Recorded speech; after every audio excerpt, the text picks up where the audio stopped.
और पैसे तो भरते हैं जल जंगल आकाश में सागर कहीं नहीं।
बताया दिन रात के न्याय में फर्क हो रहा है।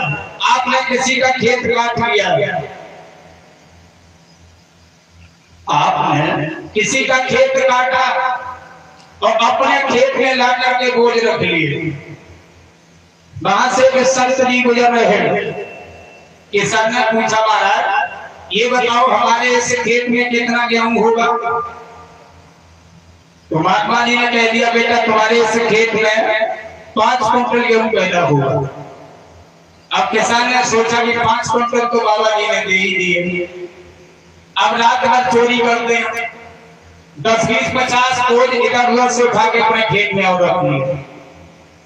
जब खेत में ला करके रख दिए, थ्रेसर से उसकी कटाई को किया, तो गेहूं कितने निकले महाराज? केवल 5 कुंटल। उधर से महात्मा जी फिर गुजरे, महात्मा जी को रोक लिया। किसान ने कहा, महाराज रुक जाओ। बोलो बेटा, आपने कहा था कि हमारे खेत में 5 कुंटल गेहूं पैदा हुआ, तो बेटा क्या कम हुआ? बोले नहीं महाराज, 5 कुंटल ही पैदा हुआ। लेकिन एक बात बताओ, तुमने जो वचन दिया वो 5 कुंटल गेहूं पैदा हुआ, 50 बोझ हमने दूसरे के हाथ से चुरा करके अपने खेत में और कूट लिए, तो गेहूं कब 50 कुंटल यानी 5 कुंटल हुए? तो हमारे खेत में इसका मतलब कब पैदा हुआ? बोले बेटा ये बात नहीं है। बोले फिर? तुम उधर से ढो करके इधर लाते थे और हम इधर से ढो करके उधर ले जाते थे, क्यों? उसे भी तो देना था। महात्मा जी कहते, अन्न पते अन्नस्य नमी वसस्मरहा त्रिपर्काता तारम तासम कोजम रोधे तो तेज चतुष्पदे।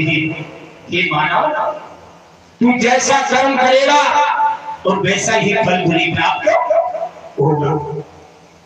तो ये परमात्मा की किताब है। परमात्मा ने जो हमारे नसीब में लिखा है उसे ब्रह्मा भी नहीं देख सकता है।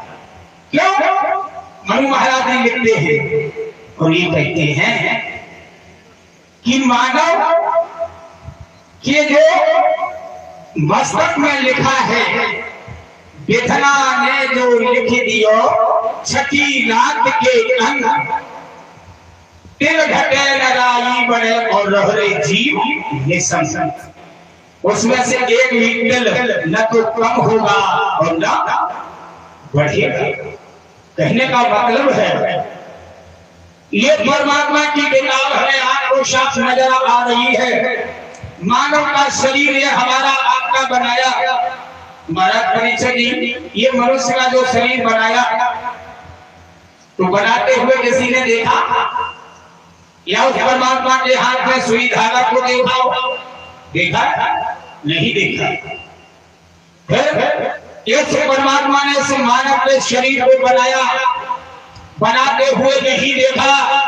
अपार पादो जबरो भी कहा, कस्य सच स्रोत कर रहा। उसी हमारे कन्हैया में कोई हाथ नहीं है, कोई पैर नहीं है, कोई नस नाड़ी कर्म इंद्रिय नहीं है। कैसा है वो हमारे कृष्ण, जिन्हें लोग भगवान कहते हैं, भगवान के नाम पर जो है प्रभु को दोषारोपण करते हैं। कैसे हैं वो? स्वामी तुलसीदास इशारा करते हैं। अरे चले सुनरे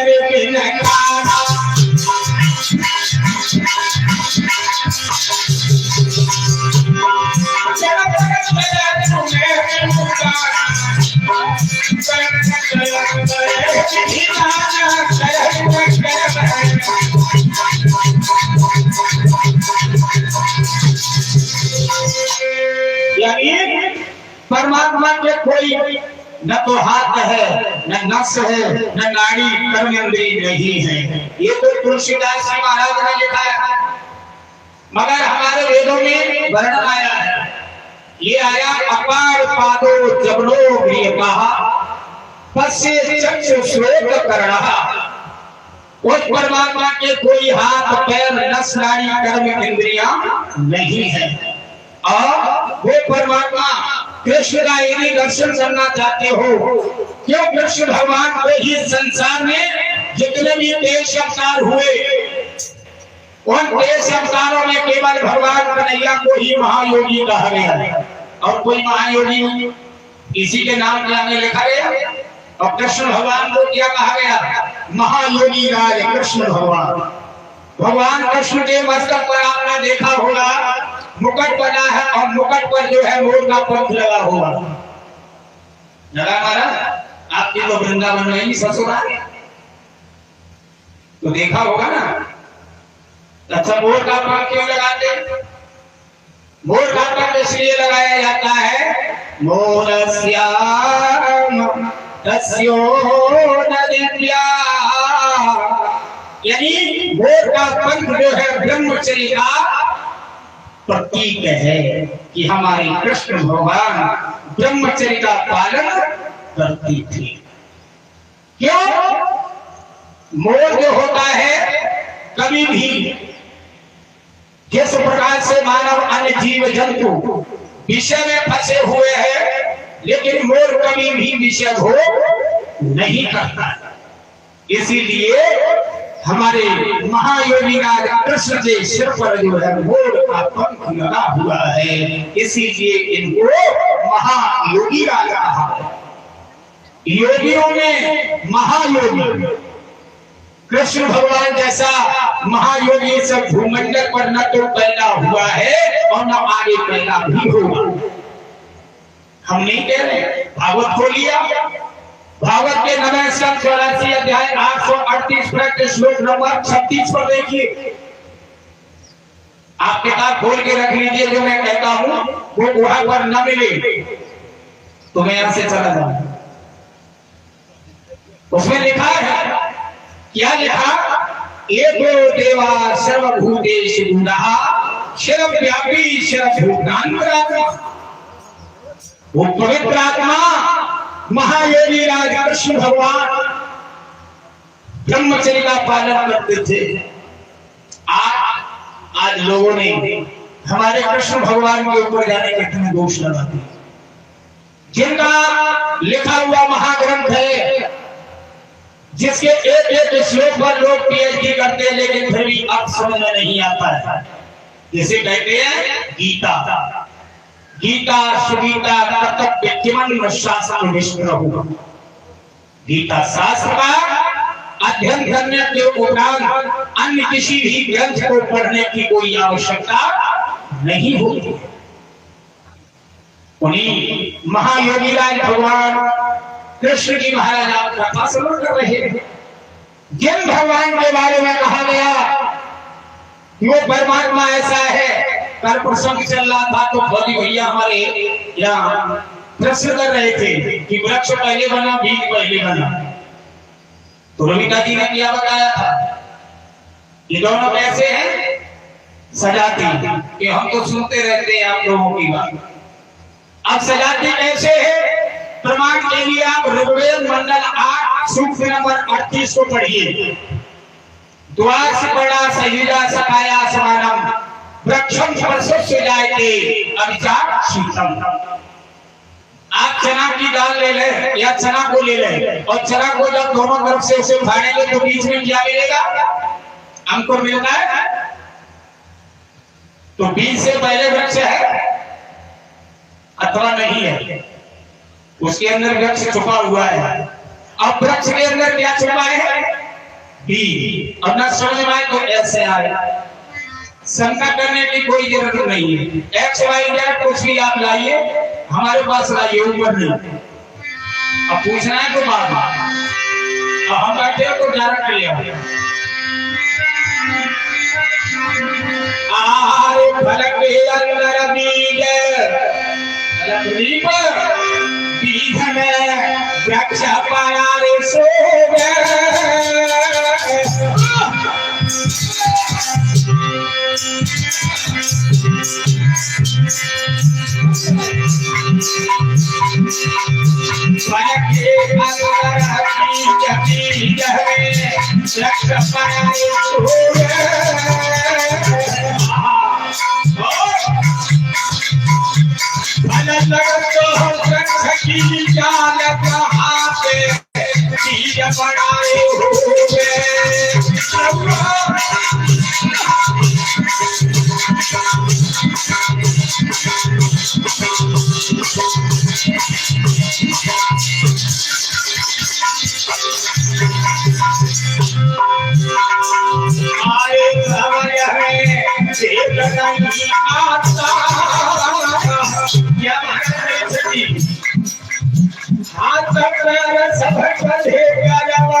फल कहाँ लगता है, वृक्ष की डाल पर, और वही बीज जो है बढ़ करके तैयार हो जाता है।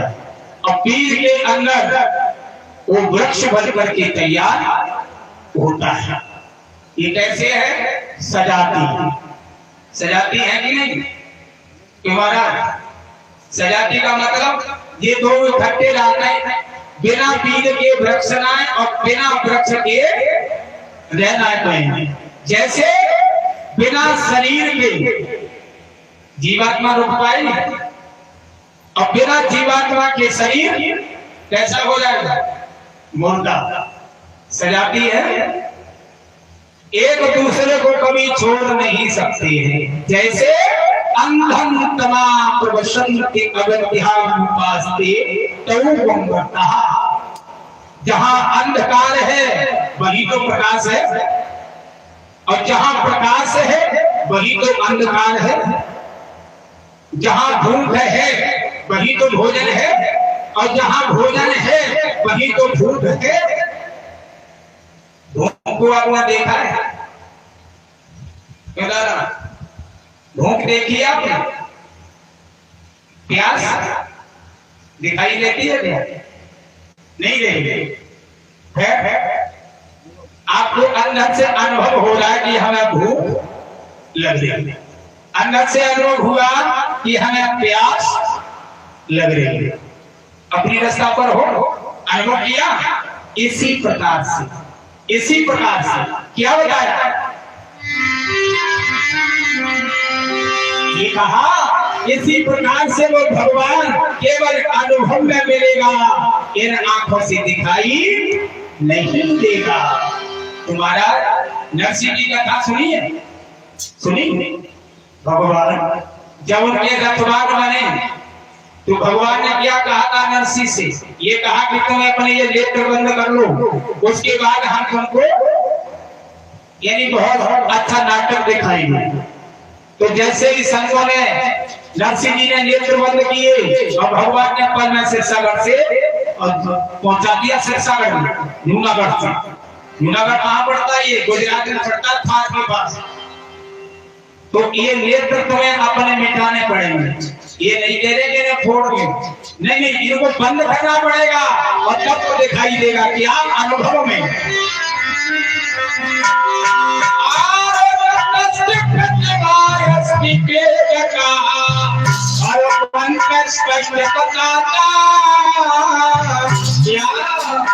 और प्रतिमा हो सकी नहीं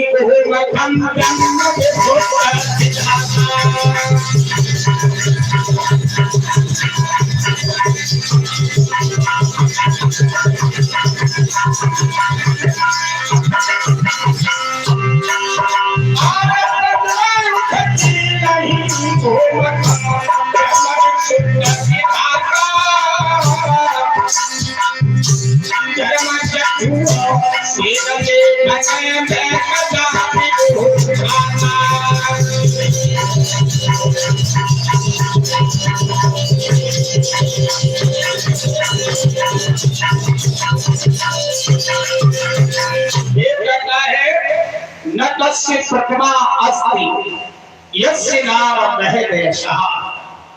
उस परमात्मा की कोई प्रतिक्रिया, कोई रूप इन नेत्रों से हमें आपको दिखाई नहीं देगा। उस परमात्मा ने कितना बड़ा उपकार किया हमारे आपके ऊपर। मानव का शरीर बनाया, क्यों बनाया? इसलिए बनाया कि तुम संसार में जाकर के हमारी कथाओं को श्रवण करो, हमारे कीर्तन को सुनो, हमारे यज्ञ को करो, हमारे सत्संग को श्रवण करो। इसीलिए तो भेजा है। हमें आप में और पशुओं में कोई अंतर है? कोई अंतर नहीं है। पशु चारा खाता है तो हम भोजन करते हैं, पशु गोबर करता है तो हम मलमूत्र त्यागते हैं, पशु सोता है तो हम नहीं सोते हैं, पशु को भय है तो हमें आपको भी चोर डाकू बदमाशों का डर है अथवा नहीं? सर्दियों में हम आप गर्म वस्त्र धारण करते हैं तो पशुओं पर भी डालते हैं। अंतर कितना?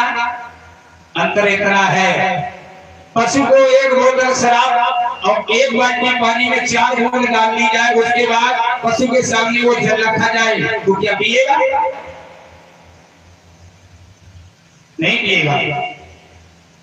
और अपन लोग सरेआम चलते हैं, क्यों भैया? संज्ञा को कौन सी बात आती है?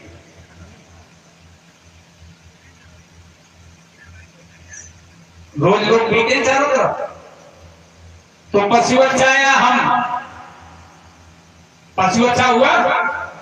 अंडा ले आओ, मीट ले आओ, मुर्गा ले आओ, पशु की नाद में रख दो, 4 दिन तक उसे चारा मत डालो, उसके बाद उसकी नाद में रख दो, या उसे खाएगा?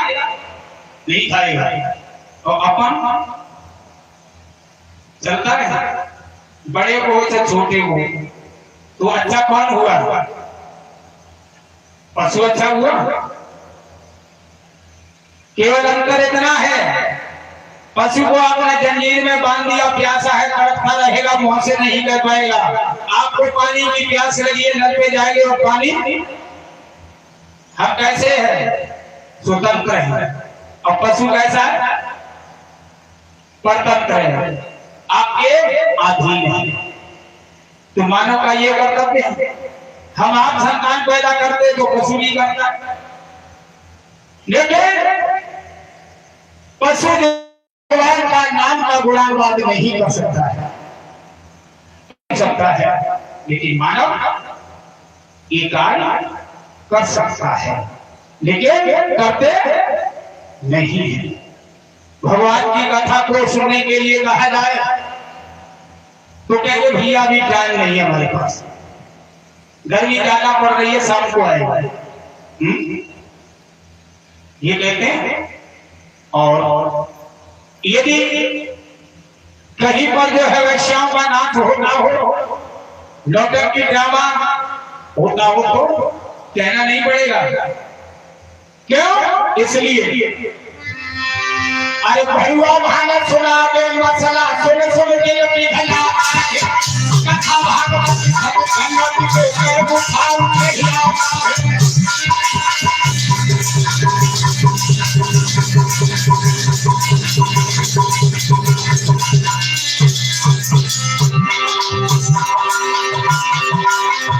भैया भागवत सुना दे, मसला सुन सुन के अपनी भला कथा भागवत सत्संग के जय गुणगान करेगा।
आज इतनी कथाएं हो रही हैं, यज्ञ हो रहे हैं, मगर महाराज सुधार नहीं हो रहा। क्यों? क्यों नहीं हो रहा? हम सुनते तो हैं मगर मानते नहीं। लेकिन मानोगे, हमारी नहीं मानोगे तो किसी और की मानोगे। मानोगे कब? मालूम है, एक दिन मानना पड़ेगा। क्या? कब मानोगे? अरे मेरी तो महावीर मराठ मन महीने जब बड़े में पीठी पे कोड़े से तुम बड़ी जमाने के घोड़े से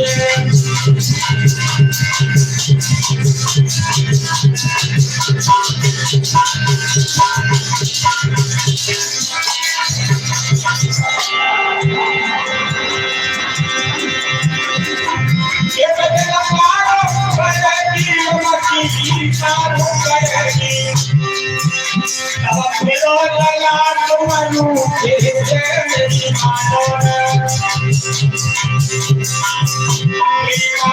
हमारो लनु के सही जमन के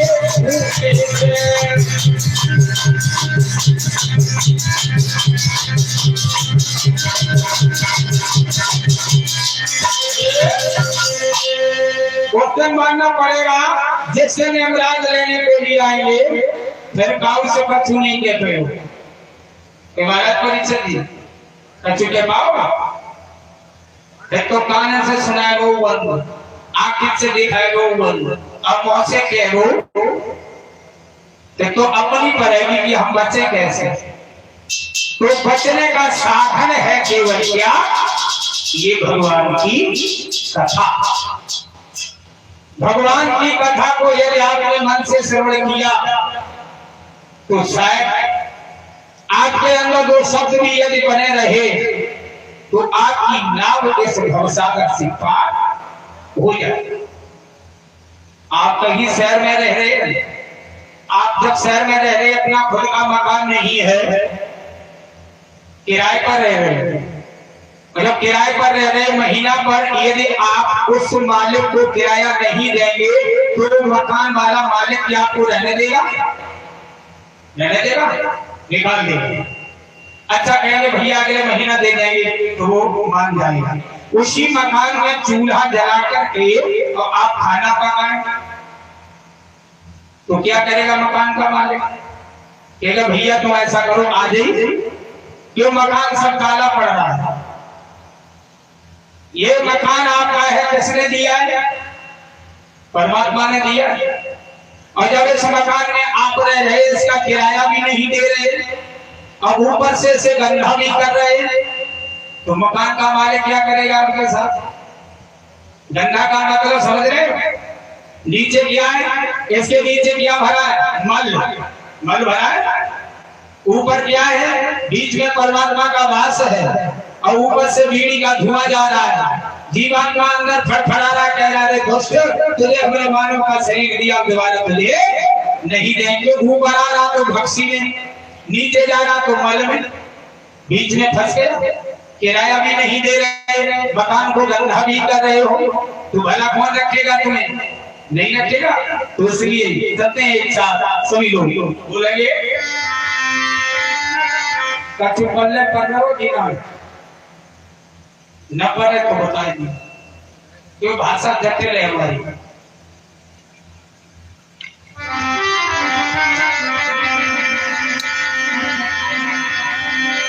तो हमारे विद्वानों ने लिखा है, क्या लिखा? अरे दयाली शान मकान ना क्या दे रहे लगा किराया,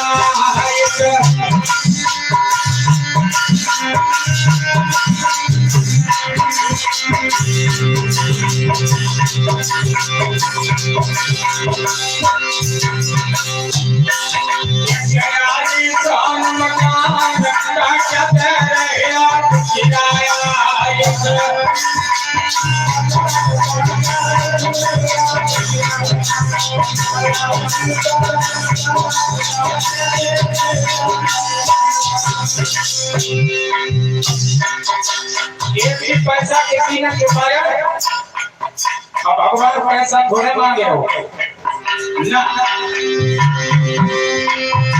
पारी बनाया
अभी इशारा कर रहा है तो ये कह रहा महाराज कि आगे सोच समझ के जाना है कहाँ इसी शरीर में।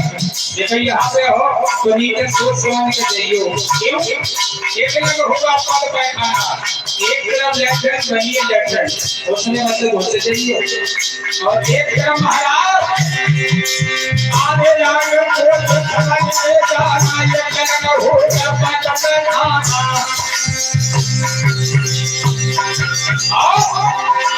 अब कोहनी में न लगना अच्छा रही अल्लाह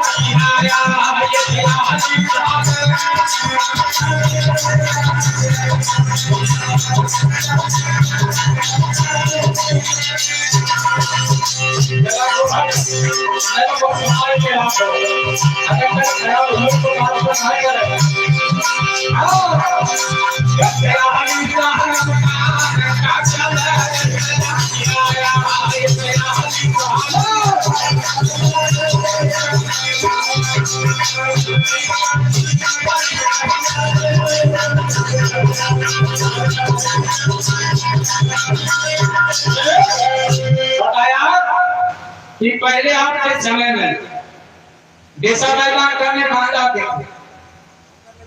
बाहर जाते थे। अब खाना खाने के लिए ज्यादा कहाँ जाते थे? घर अंदर जाते हैं। खाना खजाना और जनाना किसी को नहीं बताना। खाना आप कैसा खा रहे हैं, अच्छा खा रहे हैं, गलत खा रहे हैं, कोई बात नहीं खाइए तो आपकी घर की इज्जत छुपी रही है। और खजाना किसी को यदि बता दिया तो एक रात नहीं कटेगी मैदान साफ। और जनाना जहां पर हमारी माता बहनें जिससे रहती है वो भी किसी को नहीं बताना चाहिए। क्यों?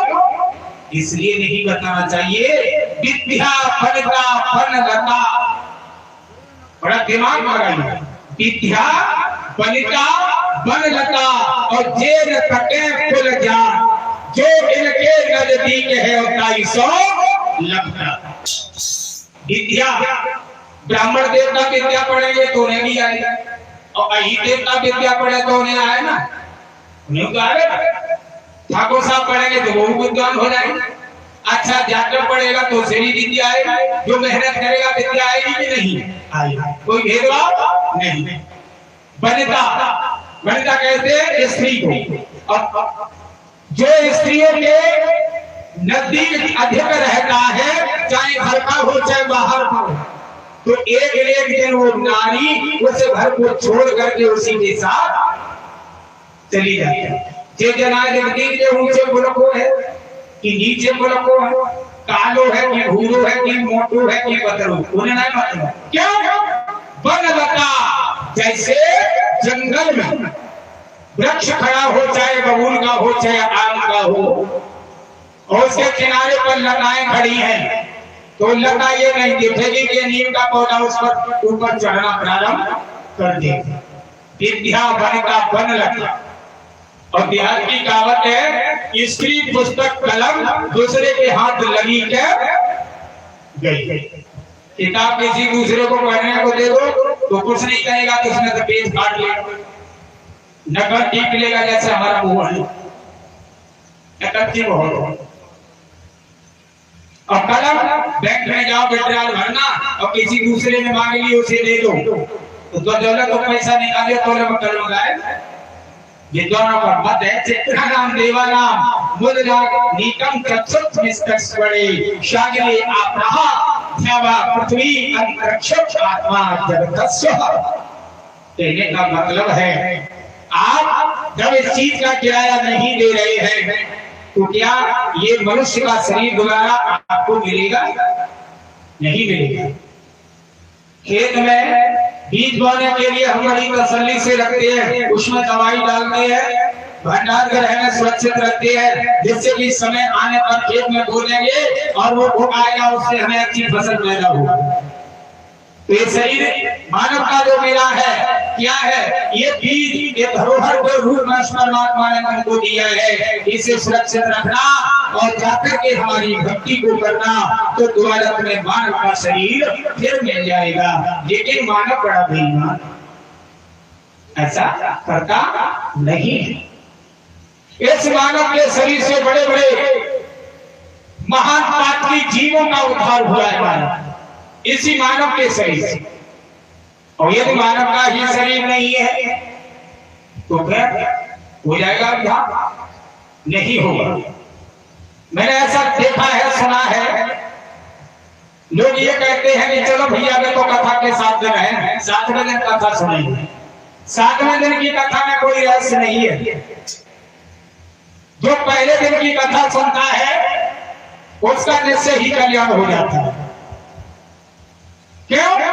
पहले दिन कथा में कथा का महत्व आता है कि किन किन पातकी जीवों का उद्धार श्रीमद् भागवत की कथा को सुनने से हुआ है। और कथा का नियम क्या है, कथा को कैसे सुनना चाहिए।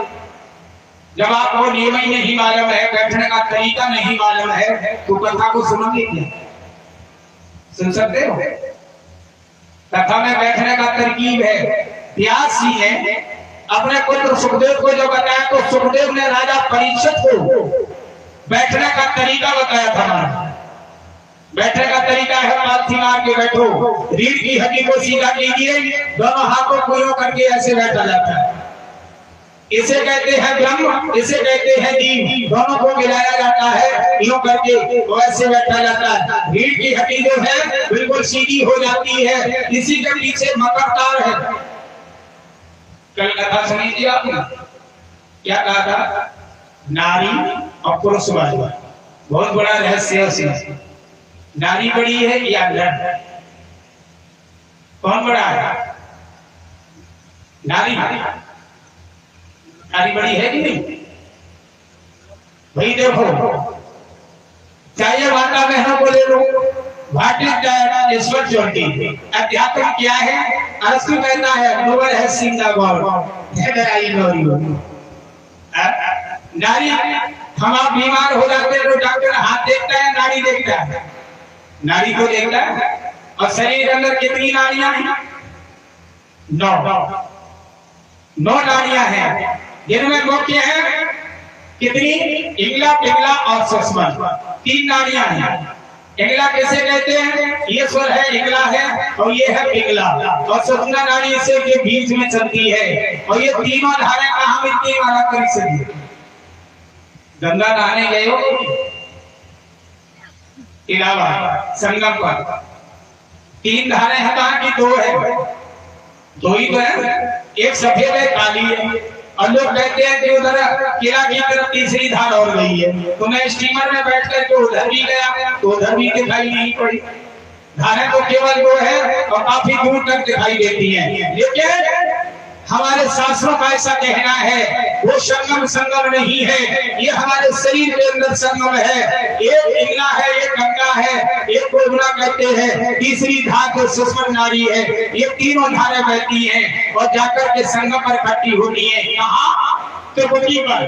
त्रिपुटी का मतलब ये दोनों भौं के बीच में जो स्थान जहाँ तिलक लगाया जाता है, जहाँ पर एकत्रित होती है, उस जगह से 8 अंगुल दूरी पर ध्यान को केंद्रित कीजिए।